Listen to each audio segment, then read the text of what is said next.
दोस्तों हम आज आपको बताएंगे दयानंद सरस्वती जी के बारे में। नमस्कार दोस्तों, स्वागत है आपका मुकेश 24x7 यूट्यूब चैनल में। दोस्तों हम आज आपको बताएंगे दयानंद सरस्वती जी के बारे में। दयानंद सरस्वती 1824 से लेकर के 1873 आधुनिक भारत के चिंतक तथा आर्य समाज के संस्थापक थे। उनके बचपन का पूरा नाम मूल शंकर था। उन्होंने वेदों के प्रचार के लिए मुंबई में आर्य समाज की स्थापना की। वेदों की ओर लौटो या उनका ही प्रमुख नारा था। उन्होंने कर्म सिद्धांत, पुनर्जन्म तथा संन्यास को अपने दर्शन के स्तंभ बनाया। उन्होंने ही सबसे पहले 1876 में एक स्वराज का नारा दिया, जिसे बाद में लोकमान्य तिलक ने आगे बढ़ाया। प्रथम जनगणना के समय स्वामी जी ने आगरा से देश के सभी आर्य समाजों को यह निर्देश भिजवाया कि सब सदस्य अपना धर्म, सनातन धर्म लिखवाएं।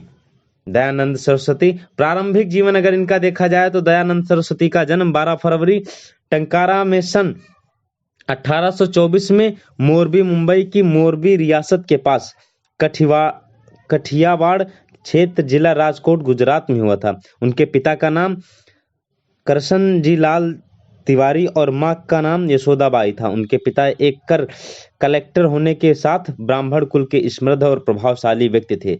इनका जन्म धनु राशि और मूल नक्षत्र में होने से स्वामी दयानंद सरस्वती का बाल्यावस्था में नाम मूल शंकर रखा गया था। उनका प्रारंभिक जीवन बहुत आरंभ से बीता। दयानंद सरस्वती की माता वैष्णव थी, जबकि उनके पिता शैव मत के अनुयायी थे। आगे चलकर विद्वान बनने के लिए वे संस्कृत वेद शास्त्रों और अन्य धार्मिक पुस्तकों के अध्ययन में लग गए।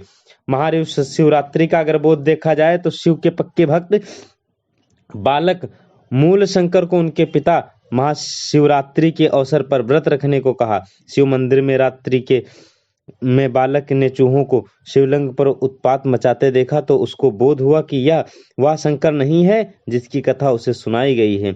इसके बाद मूल शंकर मंदिर से घर चला गया और उसके मन में सच्चे शिव के प्रति जिज्ञासा उठी।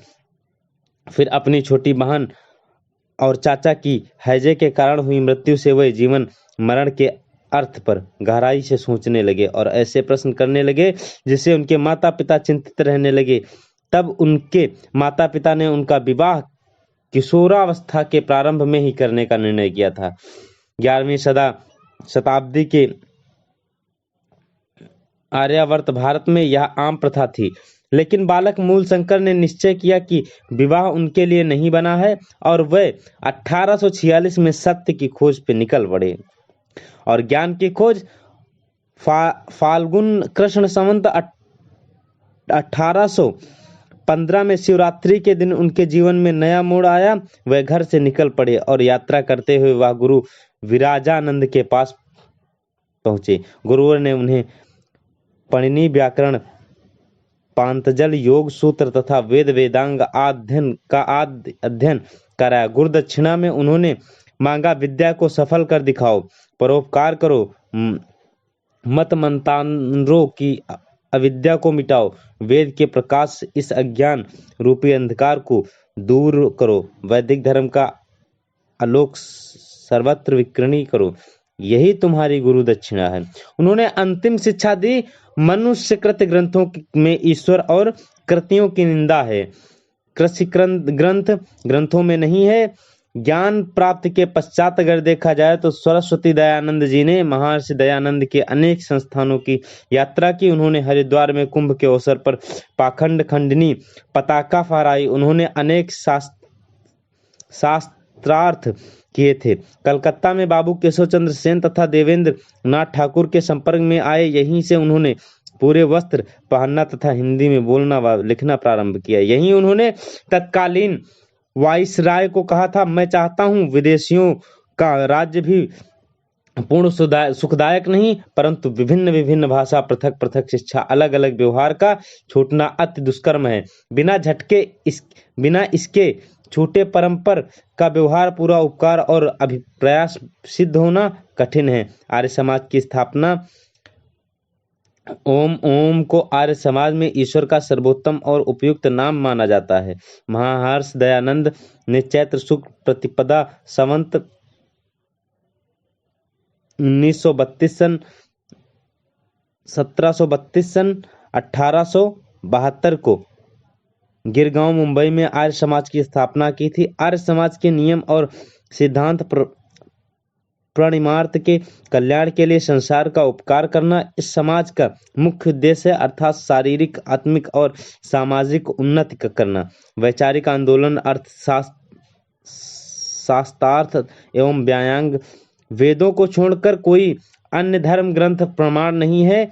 इस सत्य का प्रचार करने के लिए स्वामी जी ने सारे देश का दौरा करना प्रारंभ किया और जहां जहां वह गए प्राचीन परंपरा के पंडित और विद्वान उनसे हार मानते थे। संस्कृत भाषा का उन्होंने अगाध ज्ञान था। संस्कृत में वे धारा प्रवाह बोलते थे, साथ ही वे प्रचंड तरकीब थे। उन्होंने ईसाई और मुस्लिम धर्म ग्रंथों का भली भांति अध्ययन मंथन किया था। अतएव अपने चेलों के संग मिलकर उन्होंने तीन मोर्चों पर संघर्ष आरंभ कर दिया। 2 मोर्चे तो ईसाईयत और इस्लाम के थे, किंतु तीसरा मोर्चा सनातन धर्मी हिंदुओं का था। दयानंद ने बुद्धिवाद की जो मशाल जलाई थी उसका कोई जवाब नहीं था। समाज सुधार के कार्य में महर्षि दयानंद का समाज सुधारों में व्यापक योगदान रहा। महर्षि दयानंद ने तत्कालीन समाज में व्याप्त सामाजिक कुरीतियों तथा अंधविश्वासों और रूढ़ियों, बुराइयों व पाखंडों का खंडन व विरोध किया। उनके ग्रंथ सत्यार्थ प्रकाश में समाज को अध्यात्म और अस्तिकता के परिचित कराया। वे योगी थे तथा प्राणायाम पर उनका विशेष बल था। वे सामाजिक पुनर्गठन में सभी वर्णों तथा स्त्रियों की भागीदारी के पक्षधर थे। उनमें न केवल देशभक्ति की भावना दिखाई देती थी, बल्कि वह 1857 के स्वतंत्रता संग्राम में भाग लेने वाले अग्रिम लोगों में से एक थे। तो दयानंद सरस्वती जी बहुत ही अच्छे महान व्यक्ति थे, जिनको हम लोग हमेशा 12 फरवरी को याद करते हैं। वैसे क्या आप भी दयानंद सरस्वती जी के बारे में कुछ जानते हैं? अगर आप जानते हैं तो हमारे कमेंट बॉक्स में कमेंट करके बताएं। और मुकेश 24x7 यूट्यूब चैनल पे अगर नए हैं तो हमारे चैनल को लाइक, शेयर, सब्सक्राइब करना ना भूलें। मिलते हैं हम आपको एक नई वीडियो के साथ में।